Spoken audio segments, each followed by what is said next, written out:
para a gente poder entender a condenação do Jim Winchester, a gente precisa começar com uma pergunta que é bem teológica, bem fundamental. Será que uma pessoa pode ser considerada culpada se a vida inteira dela já foi escrita, pré-determinada por um autor cósmico? Olha só, essa imagem aqui captura o horror dessa questão.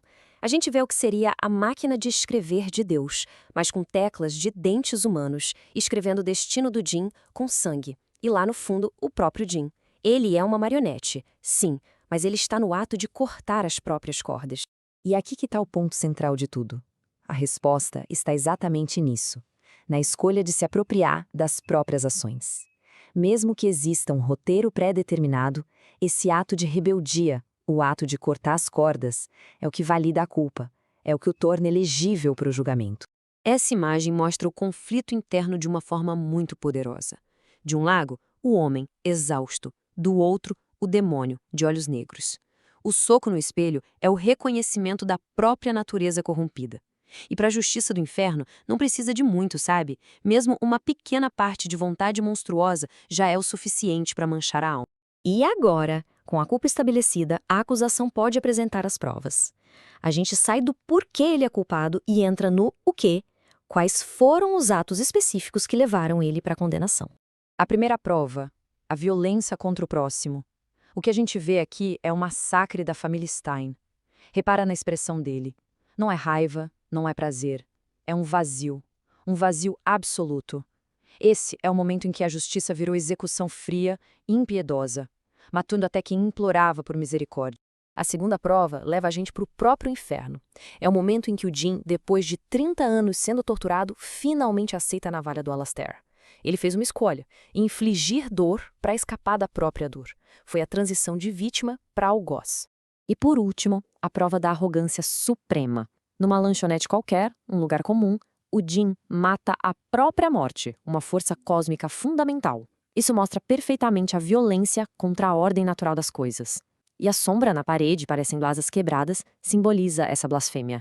Então, diante do juiz infernal, Minos, o veredito é dado. A cauda de serpente do juiz se enrola 7 vezes ao redor dele. 7. A sentença o envia direto para o 7º círculo do inferno. A descida física começa agora. Mas essa jornada para baixo é, curiosamente, um processo de eliminação. Para deixar bem clara a exatidão da punição dele, primeiro a gente vê os pecados que ele não cometeu.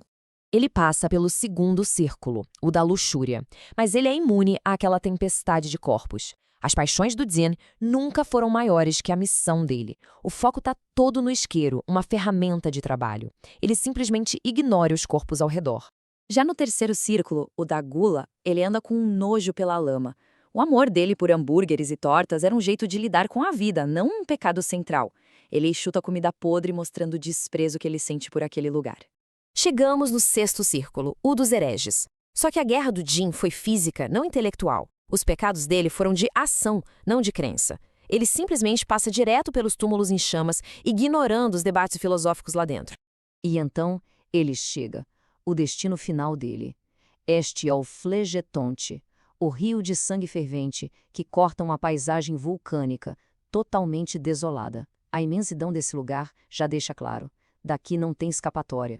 E aqui está a grande ironia do castigo dele. Os guardiões são centauros, carcereiros brutais, monstruosos. O caçador, que passou a vida inteira perseguindo monstros, agora é a caça. E essa caçada é perpétua. E aqui está a punição específica. Ele fica imerso até a garganta no mesmo sangue que ele derramou.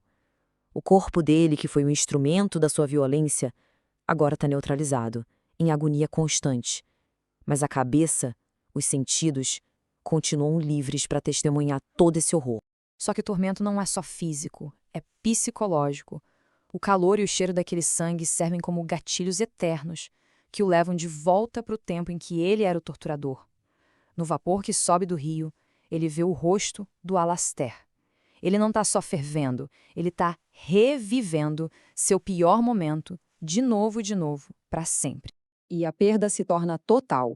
Os objetos que definiram quem ele era, o amuleto, o diário, a arma, as fitas de rock, tudo isso se dissolve no sangue. No inferno, ele não é mais um Winchester, não é um caçador, nem um irmão. Ele é apenas um pecador. E a tragédia final é a permanência. Diferente da vida dele, que foi cheia de fugas e ressurreições, o inferno de Dante oferece só uma coisa: a consequência eterna da escolha que ele fez em vida. Ele é reduzido a um ponto anônimo num rio sem fim, sem saída, sem resgate. O que nos deixa com uma pergunta: quando a vida inteira de um herói é definida pela violência, será que poderia existir algum outro final?